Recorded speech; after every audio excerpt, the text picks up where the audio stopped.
Olá, o ano de 2016 está acabando.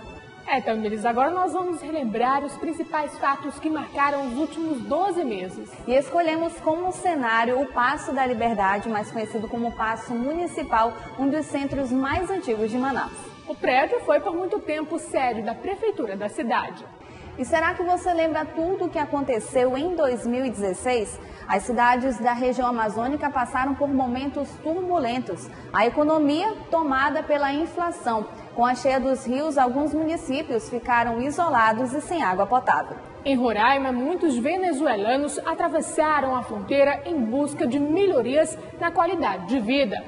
2016 também foi marcado por dor, tragédias com aeronaves, manifestações, escândalos políticos e desastres naturais. O ano de 2016 foi marcado por grandes acontecimentos na região amazônica. O vai e vem dos rios da Amazônia voltou a impressionar e criou cenários extremos. Em março, a preocupação era redobrada com a ameaça da invasão das águas em Rondônia. O Rio Madeira ultrapassou os 14 metros e centenas de famílias tiveram que abandonar suas casas e procurar abrigo em outras áreas.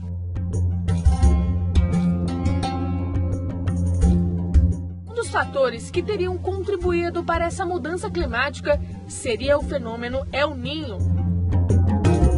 O mesmo fenômeno foi apontado pelos especialistas como facilitador para a proliferação do vírus Zika no país. A combinação do calor, umidade e a falta de imunidade da população brasileira teriam favorecido o aumento do número de pessoas infectadas. 2016 foi marcado por pesquisas relacionadas ao vírus, à microcefalia e ansiedade de mulheres grávidas.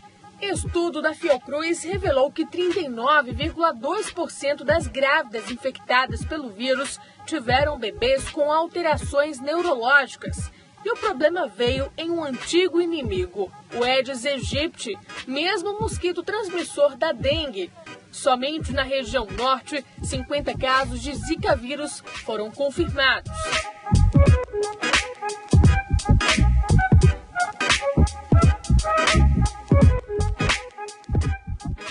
A geração de energia elétrica apareceu em diferentes momentos de 2016 e provocou muitas polêmicas.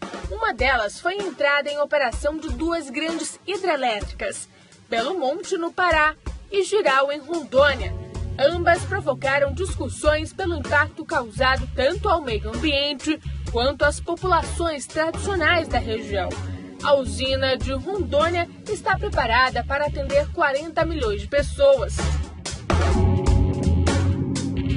Já a usina do Pará colocou em atividade 8 turbinas este ano, gerando energia capaz de abastecer 60 milhões de pessoas em 17 estados brasileiros.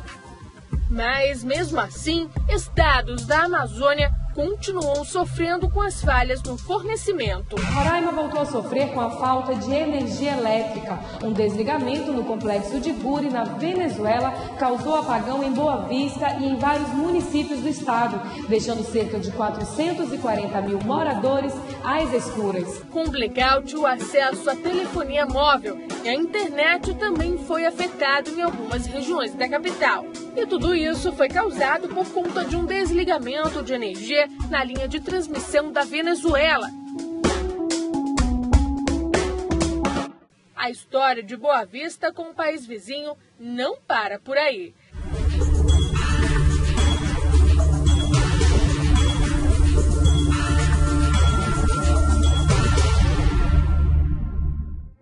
A crise econômica na Venezuela provocou uma fuga em massa de imigrantes para Roraima. Com a falta de estrutura do lado brasileiro, as ruas de Boa Vista ficaram tomadas por venezuelanos. Cerca de 30 mil cruzaram a fronteira em 2016. O governo deveria aumentar o salário. Somos nós que estamos pagando as consequências. Tem que vir de tão longe comprar alimento. A Venezuela está passando fome. A Venezuela está passando hambre. A menina lá gritando, tio, me ajuda. Aí na hora que eu vou para ajudar ela, que eu corro, a outra explosão vem de baixo, não tem? Ou e começou a consumir ela de fogo, né? Não deu para me buscar. Este ano também foi marcado por tragédias. A queda de uma aeronave de pequeno porte na zona centro-sul de Manaus deixou 6 mortos. Os moradores do bairro da União acompanharam de perto o drama do Corpo de Bombeiros na tentativa de resgatar sobreviventes.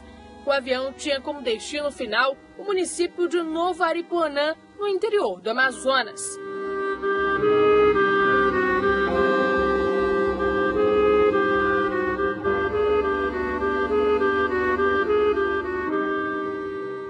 E outro acidente envolvendo aviões de pequeno porte foi registrado no estado. Dessa vez, o destino era Tabatinga. Após 6 horas de aflição, veio a confirmação do Exército Brasileiro de que a aeronave teria sido encontrada. Ela desapareceu dos radares após decolar de Tefé. 4 pessoas estavam a bordo. Segundo o Corpo de Bombeiros, 3 pessoas morreram no acidente e uma sobreviveu. Começamos esta edição falando sobre um terremoto de magnitude 3.3 na escala Richter, que foi registrado nesta quinta-feira em Borba, município do interior do Amazonas. A terra tremeu na região amazônica. Mais de 100 terremotos em 2016 foram registrados em 9 estados da Amazônia Legal. Isso representa uma média de 10 terremotos por mês entre janeiro e novembro deste ano.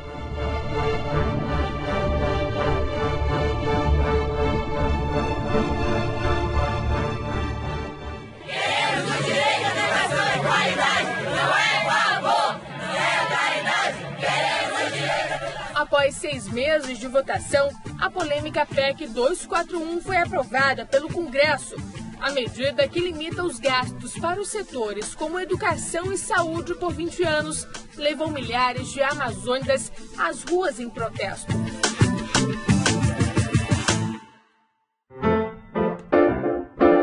Ainda sobre educação, o ano encerra com uma boa notícia para o setor. O Amazonas foi o único estado que cresceu no Programa Internacional de Avaliação de Alunos, o PISA, saindo da 23ª posição em 2012 para o 11º lugar em 2015. Os dados se tornaram públicos somente em dezembro deste ano. 2016 encerra para a educação com um saldo positivo, mas setores como infraestrutura, mobilidade urbana e saneamento básico ficarão para o próximo ano e, quem sabe, possam sair do papel.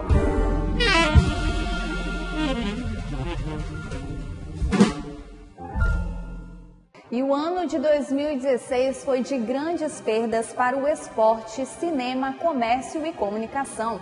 Histórias de vidas que serão guardadas na memória, personagens que serão relembrados pelo legado deixado por eles.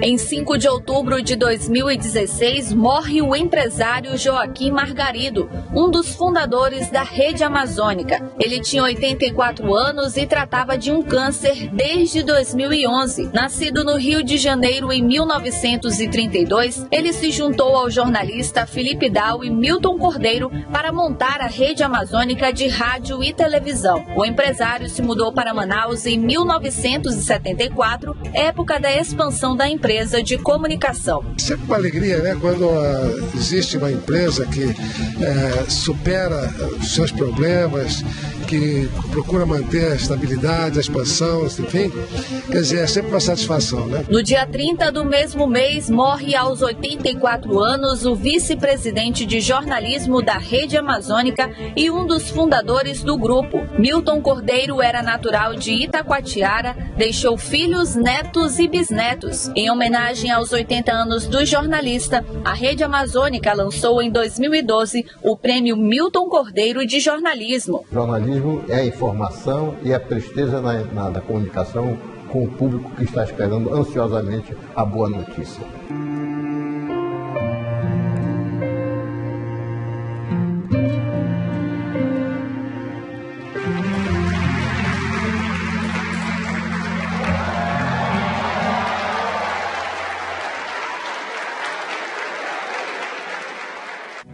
Já no mês de dezembro, outra perda que marcou a região norte, o falecimento do jornalista Felipe Dal, o fundador da Rede Amazônica. O empresário faleceu aos 87 anos, marcado por brilhante carreira. Felipe Dal nasceu em Manaus no dia 15 de dezembro de 1928. Viúvo de Madalena Arcidal, é pai de 2 filhos, Felipe Dal Júnior e Cláudia Dal Paixão e Silva. Seu último discurso foi durante a missa de aniversário de 44 anos da Rede Amazônica em Manaus. O tom foi de despedida. Vocês veem as dificuldades que são opostas. Vocês veem o combate que a gente faz diariamente em defesa da região.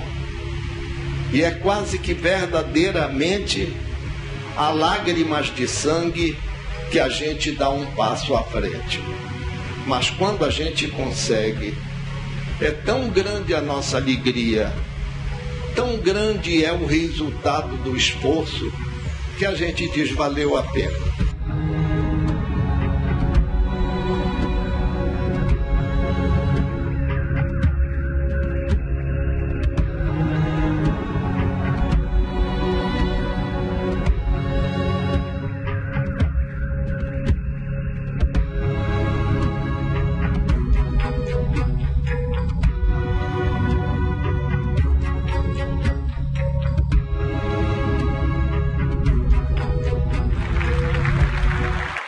Momentos que assustaram os brasileiros. Escândalos, protestos, instabilidade política e desemprego. As eleições deste ano redefiniram o mapa político do norte do estado.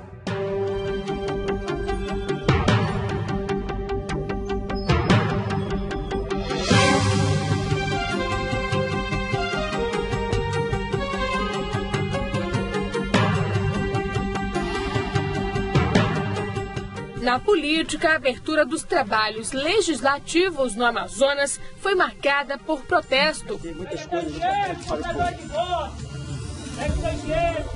Os motivos, as acusações contra o governador do Amazonas, José Melo, de participação em um esquema de compra de votos e de uso irregular da polícia na campanha eleitoral de 2014. Tem muitas encomendas feitas por aí. A decisão sobre a cassação dele ficou para 2017. Enquanto isso, um modelo de desenvolvimento mais sustentável trouxe esperança para a economia. Com a aprovação do projeto Zona Franca Verde nos estados do Amazonas e Amapá. Esse produto ele pode ser oriundo de toda a Amazônia Ocidental e do Amapá. Em Roraima, após uma tentativa de fuga para o país vizinho, Venezuela, sem sucesso, o governador Neudo Campos acabou se entregando à justiça. As imagens gravadas em um celular mostram o momento que Neudo se entregou, rodeado por policiais e acompanhado por seu advogado, que não quis se pronunciar sobre o assunto. O ex-governador foi condenado a 10 anos e 8 meses de prisão por envolvimento no esquema de desvio de verbas públicas do escândalo Gafanhoto.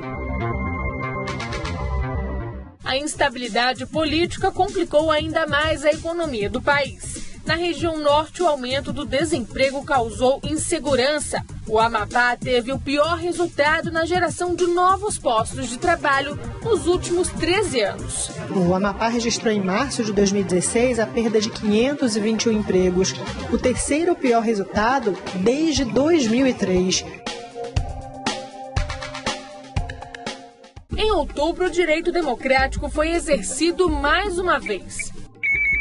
O partido Movimento Democrático Brasileiro, PMDB, foi o que mais elegeu prefeitos na Amazônia Legal. Nas urnas, os manauaras decidiram por uma mudança de 48,6% da bancada da Câmara Municipal de Manaus. Das 41 vagas disponíveis para o próximo quadriênio, 21 serão ocupadas por vereadores reeleitos e 20 por novos nomes. Mas as promessas de mudanças perderam destaque com os novos escândalos políticos. Em Belém, Zinaldo Coutinho, do PSDB, foi reeleito ao cargo de prefeito, mas teve a candidatura indeferida e pode ser afastado.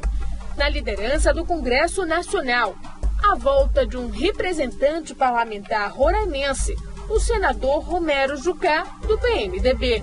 Uma semana e meia após ser nomeado ministro do Planejamento, Jucá pede exoneração do cargo e volta a assumir mandato no parlamento. Ele foi afastado do órgão por denúncias de pacto contra a Operação Lava Jato. Nesse ciclo de grandes revelações, mais uma notícia nada agradável para a política amazonense. Às vésperas da diplomação, o prefeito Arthur Neto foi acusado de receber R$300 mil em propinas da construtora Odebrecht durante a campanha para o Senado Federal em 2010. A denúncia faz parte da delação premiada entregue à Força-Tarefa da Lava Jato. E a greve dos auditores fiscais no Amazonas parece não ter fim. A paralisação já dura mais de 6 meses. Os produtos estão chegando às lojas com atrasos e com o Natal se aproximando, teme que não dê tempo de encher as prateleiras a tempo.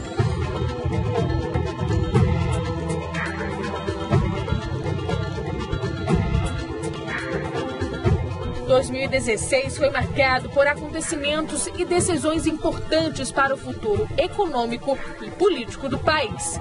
Os próximos capítulos serão acompanhados em 2017. 2017 espero que seja um ano bom para a política, né? Nós passamos agora por um processo eleitoral aqui no Brasil, eleições municipais.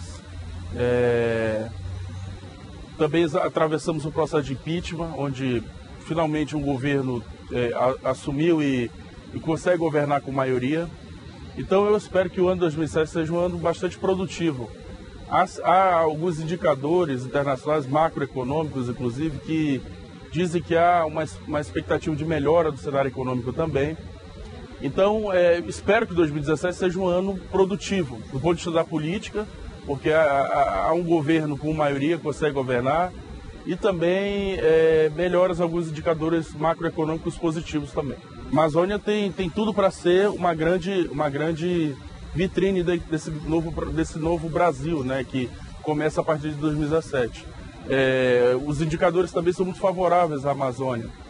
Dados dizem que os estados da Amazônia são os estados que vão crescer, vão liderar o crescimento econômico no país. A Lava Jato, ela é uma operação importante, ela tem uma importância muito grande no sentido de renovar a política brasileira a partir do judiciário. O judiciário hoje no Brasil, em função do seu novo protagonismo, do seu novo ativismo, ele tem, de certa maneira, interferido no jogo político. E é uma interferência que tem dois lados, um lado positivo e outro lado negativo. O lado positivo, eu diria que é mais um ponto no equilíbrio de poderes, entre os três poderes. E o lado negativo é que, de certa maneira, isso pode contaminar o cenário político de tal maneira que as lideranças se tornem totalmente fragilizadas politicamente. Eu acho que não só na política brasileira, como na política mundial. Observamos o prefeito de São Paulo, que veio com um discurso não político, inclusive ele se diz gestor, não prefeito. O próprio presidente dos Estados Unidos, o Donald Trump, também com um discurso bastante empresarial. E isso é um indicativo para as eleições de 2018. Ou seja, o brasileiro médio, ele está um pouco cansado desse político mais tradicional. E ele quer ver alguém que resolva os seus problemas. E esse alguém, de fato, pode ser um gestor, pode ser um empresário. Ele quer solução na prática. O ativismo do judiciário no poder, na política, nas grandes democracias e nas novas democracias, é uma tendência irreversível. Isso é tudo novo para quem acompanha a política de perto. Porque até então nós não sabíamos o que era o STF, nós não conhecíamos nem os ministros. Hoje nós sabemos quem são, nós sabemos quais são suas preferências políticas, nós sabemos quais são seus... quem não gosta de quem ali na corte. E hoje há uma certa visibilidade, publicização das ações do judiciário. Não só do judiciário, como do Ministério Público também. Então essa tendência à judicialização da política é uma tendência irreversível. O que nós vamos ver daqui em diante é, de certa maneira, uma tentativa de se incluir esse poder, mas ele precisa ser incluído, mas não a ponto de paralisar os outros. Eu não vejo uma conexão direta entre a eleição do presidente Trump e a Amazônia. Mas alguns pontos podem ser destacados aí. Por exemplo, o maior protecionismo por parte dele, ele pelo menos anunciou isso na sua campanha. Isso pode prejudicar o Brasil e automaticamente a Amazônia, que tem na Zona Franca um grande centro de exportação de produtos. Em relação à legislação ambiental, ele pode fazer uma legislação muito mais agressiva do ponto de vista de flexibilização de leis ambientais, o que pode automaticamente provocar um efeito cascata no mundo, ou seja, os países podem, de certa maneira, também flexibilizar suas legislações, e isso, de certa maneira, pode afetar também a Amazônia. Em relação às fronteiras, eu também não vejo grande preocupação, mesmo porque já há um processo de pacificação na Colômbia em relação à narco-guerrilha das Farc, já há um processo de pacificação. Então, o que seria uma presença militar na Amazônia, a despeito de se combater a guerrilha, as Farc, também tem sido um problema que está em vias de extinção, esse problema. Então, esses seriam os pontos onde possivelmente haveria uma conexão entre a eleição de Trump e os problemas da Amazônia. Idas e vindas dos rios da Amazônia. Dados revelam que os números de queimadas foram alarmantes. O aquecimento global contribuiu para alterações climáticas, interferindo no cotidiano do povo amazônida.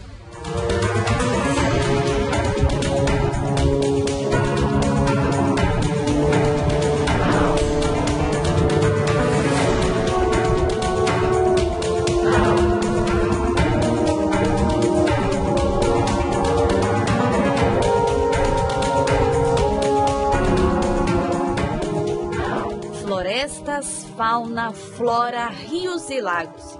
A região norte abriga parte da floresta amazônica. Considerada um dos 6 grandes biomas brasileiros, possui 80% da água doce, um elemento essencial. De cada 100 litros de água coletada em todo o Brasil, apenas 66 chegam nas torneiras. Banhada pelo maior rio de água doce do mundo, Macapá foi considerada a cidade que mais desperdiçou água. Os nossos recursos hídricos eles estão em boa qualidade. Nós temos recursos hídricos que a quantidade é muito grande. Agora já nos preocupa a qualidade, né? Porque com a implantação de cidades, não respeitaram as nascentes e com isso danificaram muito o corpo hídrico. A necessidade de valorizar o papel da Amazônia como fonte de água para outras regiões da América do Sul foi um dos assuntos debatidos entre governantes na COP21. E o Acre sai da conferência com o compromisso de zerar o desmatamento do estado até 2020. E nesse sentido, nós estamos revisando o plano de prevenção ao combate aos desmatamentos e queimadas do estado do Acre, para ele estar em perfeita sinergia com o plano no âmbito federal, que é o PPCDAM, e também nós estamos já trabalhando um plano para o ano de 2016. Em 2016, o desmatamento na Amazônia teve um aumento de 29%. Os únicos estados que apresentaram queda foram Amapá, com menos 4%, e Mato Grosso, com menos 6%. Já Roraima, Pará e Amazonas foram os estados que lideraram o aumento de queimadas na região norte. Que é muito mais barato você investir recurso mudando a matriz de produção agropecuária do estado e da Amazônia, do que você ficar apagando incêndio todo ano. Isso é um dado que nós temos consciência. O que se gasta para combater incêndios florestais na Amazônia é muito maior do que seria necessário para mudar a matriz de produção. Antes desse problema que a gente está enfrentando esse ano, o único ano que a gente teve problemas assim de intensidade semelhante foi em 1998. Em virtude dos desmatamentos, a região norte sofre com variações bruscas de temperatura. Por conta disso, este também foi o ano mais quente de todos os tempos. Em Manaus, a temperatura mais alta chegou a 37 graus no dia 18 de janeiro. A camada de ozônio é um filtro para a radiação ultravioleta que é letal, né? Ela é nociva aos seres vivos, né? Por exposição continuada, né, a vida deixa de existir. Mas ela tem uma posição na atmosfera que é aproximadamente essa camada em torno de 20 quilômetros de altura da superfície. Né? Então ela filtra esses raios ultravioleta. Né? Num dia claro, ela não filtra completamente. Num dia de céu claro, você tem ainda uma grande quantidade dessa radiação chegando na superfície. Conscientizar a comunidade sobre a importância de preservar os diferentes tipos de ecossistemas. Este é o desafio para 2017. Este ano nós tivemos algumas propostas que estão em tramitação no nosso Congresso, que lidam com mudanças de legislação que ela é muito fundamental para a área ambiental. Dentre essas eu posso destacar o enorme debate que estamos tendo sobre a PEC 55, que é um projeto que pretende mudar a Constituição em relação ao licenciamento ambiental. Isso promete trazer um retrocesso muito grande para o que a gente tem hoje instituído no país de salvaguardas, de grandes obras e em relação ao meio ambiente. Uma outra projeto de lei que também vem preocupando muito o setor ambiental é a PEC 215, que trata do reconhecimento dos direitos das populações indígenas. Essas duas normas que estão em debate, elas, para quem está na área ambiental, a gente considera isso realmente um grande retrocesso se forem aprovadas da forma como estão sendo propostas. Bom, no caso da legislação de licenciamento, existe toda uma movimentação para tornar o licenciamento mais frouxo, mais fácil, menos cuidadoso e mais rápido. Talvez uma das medidas piores é a questão que diz respeito aos estudos de impacto ambiental. Os estudos de impacto ambiental, eles devem ser fortalecidos e eles devem ser utilizados toda vez que nós temos grandes obras com uma previsão de impactos significativos. Infelizmente, existem algumas lideranças políticas representando interesses que não são interesses sociais, que veem o licenciamento como um empecilho a determinadas atividades. 2016 foi um ano onde alguns países da Europa operaram inteiramente na base de energias renováveis, como a energia solar e a energia eólica. O Brasil é um país privilegiado nesse sentido, porque é um país que tem muito sol, que tem uma costa muito grande, um potencial hidrelétrico que, se utilizado de uma maneira inteligente, realmente pode nos colocar na vanguarda da produção energética. Mas, infelizmente, os projetos que nós ainda estamos trazendo, e principalmente trazendo para a Amazônia, eles são projetos obsoletos e estão na contramão da história que o mundo está escrevendo. De um lado, a gente assume um compromisso de zerar o desmatamento até 2025, a gente assume um compromisso de reduzir emissões de 37% em relação ao que era em 2005, e de outro lado, o desmatamento vem aumentando e, infelizmente, o estado do Amazonas, que é um estado que foi protagonista nas políticas ligadas ao desenvolvimento sustentável, à conservação da biodiversidade com aumento de inclusão social, e que na época realmente onde essas políticas estavam em andamento, o PIB do estado estava crescendo. Mas, infelizmente, o estado do Amazonas está começando a assumir uma liderança no desmatamento, que está comprometendo o seu maior patrimônio, que é a sua biodiversidade, que é a floresta e os recursos naturais que a gente tem. O cadastro ambiental ele foi instituído desde 2014, mas 2016 foi um ano onde a gente, de certa forma, consolidou esse instrumento, que é um instrumento que, de fato, vai contribuir a diminuir o desmatamento. Então, o estado do Amazonas já fez um esforço grande e agora, recentemente, o ministro Sarney Filho, ele tornou toda a plataforma do cadastro ambiental pública. Então, o que eu espero? Eu espero que, ao fazer isso, ele vai dar mais transparência a esse processo de ocupação de terras da Amazônia e também isso pode ter uma interferência positiva sobre os negócios da floresta. Primeiro porque aqueles produtores que estão vinculados a grandes commodities agrícolas, mas que estavam até agora escondidos por trás das atividades ilegais, como o desmatamento ilegal e a escravidão, quer dizer, o uso de trabalho escravo como mão de obra, esses produtores vão começar a ter mais dificuldade de ficarem ocultos. Isso é muito positivo, porque de uma certa maneira ajuda a separar o joio do trigo. E aqueles produtores que estão fazendo um trabalho sério, legal e que estão de fato cumprindo as normas do país, eles devem ser conhecidos e devem ganhar um diferencial de mercado, um diferencial positivo de mercado. Os olhos do mundo voltados para a região mais verde do país, este ano o esporte ganhou destaque com a realização de grandes eventos no norte do Brasil. As Olimpíadas Rio 2016 desembarcaram por aqui. Além do esporte, a cultura levou a Amazônia para o mundo.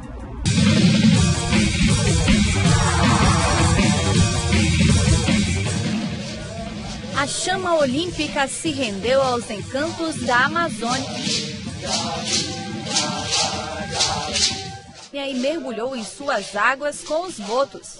Conheceu a floresta e mostrou ao mundo a cultura da região, percorrendo ruas e avenidas nas mãos de personalidades que deixaram sua marca. A receptividade do Amazônida também fez a festa para receber os Jogos de Futebol das Olimpíadas na Arena da Amazônia.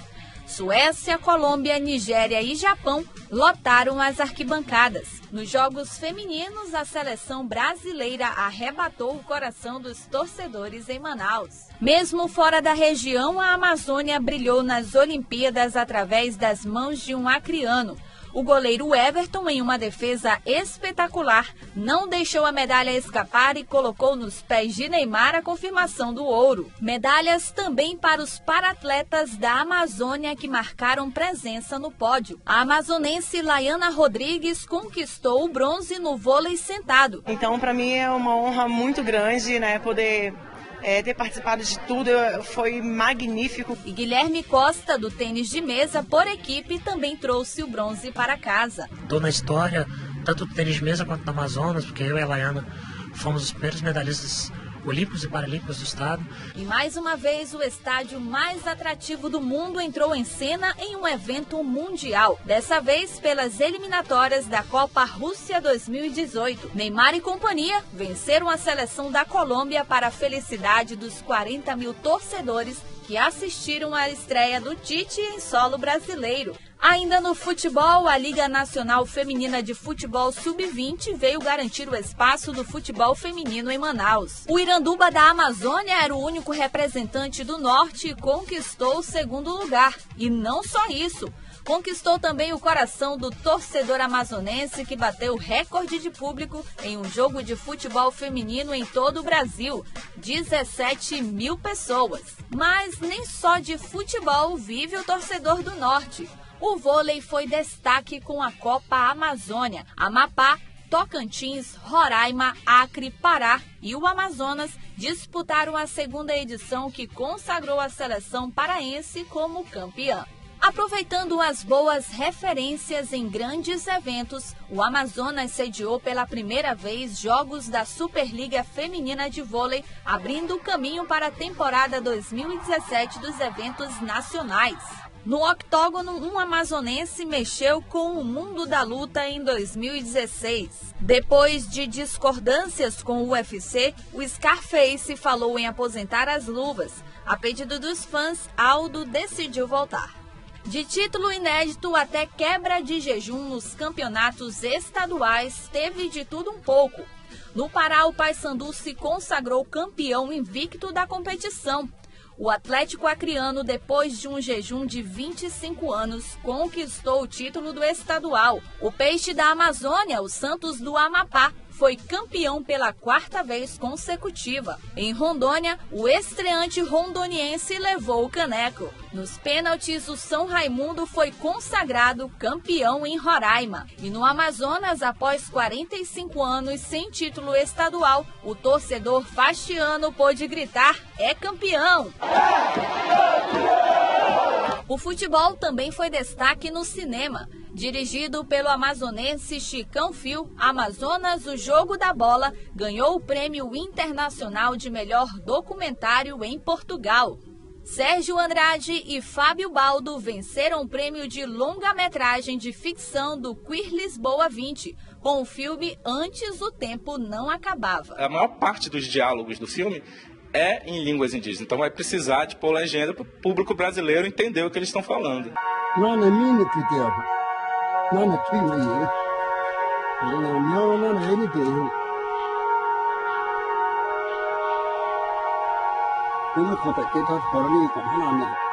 Em Parintins, o Boi Bumbá Garantido, com o tema Celebração, cantou e dançou sobre a religiosidade e a herança indígena e foi campeão do festival. Sem questionamentos contra a vitória, o Boi Garantido saiu às ruas, junto com a torcida vermelha e branca, para comemorar o 31º título da história do Bumbá.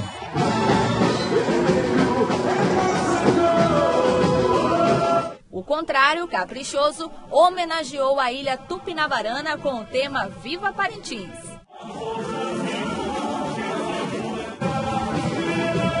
Quem é filho do Norte é neto do Nordeste. Foi o tema do Arraial do Anauá, em Roraima, com 10 dias de festa.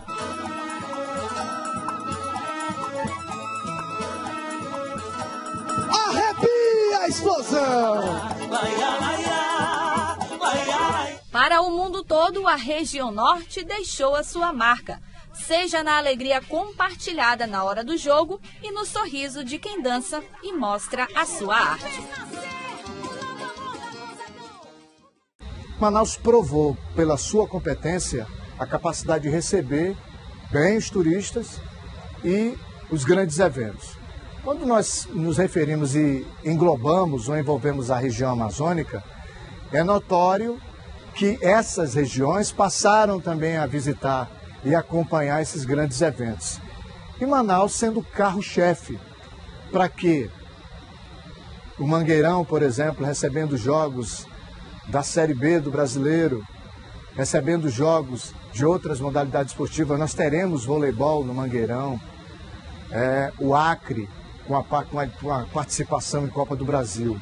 Eu acho que o ano de 2016, ou a partir de 2014, o questionamento que existia em se tratando de logística, em se tratando de competência dos amazonenses ou daqueles que estão para promover e organizar grandes eventos, isso daí já foi superado e isso daí é praticamente incontestável hoje, o que era muito questionado, se seria um sucesso, se haveria êxito. E ficou bem claro e ficou bem explícito de que nós não deixamos a desejar em nada.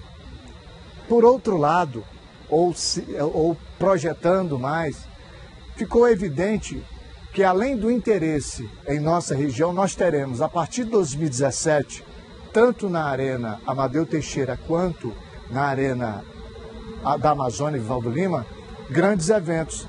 Nós poderemos ter jogos da Primeira Liga aqui logo no início do primeiro semestre, no início do ano. Deveremos ter novamente jogos de clubes cariocas pelo Campeonato Carioca. Deveremos ter jogos do Campeonato Mineiro. Dia 25, agora que passou, o secretário da SEGEL, Fabrício Lima, se reuniu no Rio Grande do Sul com o Inter, com o Grêmio, com a própria Federação Gaúcha. Nós poderemos ter, por exemplo, ele falou isso no Esporte Amazônia, um Paysandu Internacional com o mando de campo do Internacional aqui na Arena. Nós teremos logo em janeiro, agora as portas, jogo do voleibol feminino, da Liga do Futebol Feminino. Teremos jogos do Campeonato Brasileiro, poderemos ter jogos da Sul-Americana, poderemos ter jogos da Libertadores da América. Então, a nossa cidade, e aí eu envolvo a nossa região, claro, com exceção do Mangueirão, Acre, Rondônia, Roraima, não tem uma praça esportiva ou não tem uma arena como nós temos.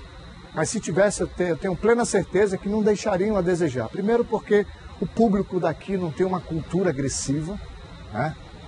A nossa região merece uma atenção maior e os eventos que aconteceram em Manaus, eles provaram de que a nossa região ela tem capacidade para corresponder aos questionamentos. Eu vejo, sim, concreto, nós podemos citar piscina, que está vindo para cá, para a natação, para atender a natação. Nós poderemos ter em breve grandes nadadores, como já tivemos Piscinini, como já tivemos outros nomes da natação amazonense, e com essa estrutura, no esporte de olímpico, de peso olímpico, levantamento olímpico também, uma estrutura avaliada aí em torno de R$1 milhão, também para os atletas de levantamento de peso olímpico. E isso é justamente o suporte e o acessório necessário, os equipamentos necessários para que atletas se desenvolvam, tenham equipamentos à altura para um nível de competitividade maior, né? Nós tivemos cerca de 2 milhões de investimentos só em passagens aéreas para as competições em nível nacional e até internacional.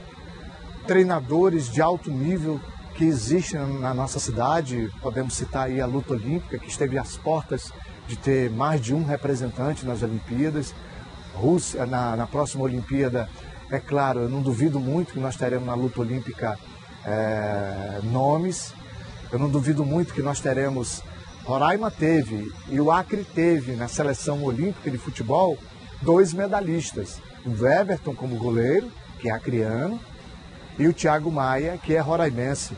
E aí o grande questionamento, por que será que nós não temos um amazonense? Desculpa, não existe mais, né? Nós temos os COTs, que são os campos que atendem as competições de base do feminino e do futebol profissional, que é o SESI, é a Colina, é o Carlos Anite, e a Arena para receber esses grandes eventos. Se você me permitir, eu queria também abordar as modalidades que estão ganhando e conquistando o espaço que o futebol perdeu, por exemplo, né? O futebol americano, que envolvendo o futebol local, reuniu mais de 8 mil pessoas, na verdade 8.515. Foi o último evento da Arena, onde o Lions venceu a equipe do Broncos na final. Tem público e demanda para o futebol feminino, para o futebol americano. E aí já me veio na mente o futebol feminino, com a grande campanha do Iranduba. O Amazonas sempre teve tradição no futebol feminino, a partir do final da década de 30, e agora se consolidou em tendo no seu elenco jogadoras de nível de seleção brasileira, disputando, levando para a arena quase 20 mil pessoas, 17.433, numa quarta-feira, no meio de semana, próximo ao horário de pico, ali entre 18h30, 20 horas. Eu vejo como legado, e aí vai depender muito, depende dos gestores, e o esporte amazonense precisa de gestores, ele não precisa somente de dirigentes, não precisa de dirigentes torcedores, porque atletas nós temos nas mais diversas modalidades, incluindo o futebol, e nas mais diversas categorias, englobando a base, no naipe masculino e feminino. O que o esporte amazonense, eu acredito que precisa, algumas modalidades estão mais adiantadas, tem um nível de gestão mais profissional, se nós podemos dizer assim, outras não. É isso que vai determinar a qualidade e o aproveitamento desse legado e dessa estrutura para o esporte amazonense, que hoje é indiscutível. Foi um ano difícil que muitos brasileiros gostariam de esquecer. A crise econômica, escândalos políticos e desastres naturais mudaram os planos de milhares de amazônicos. E o sentimento é de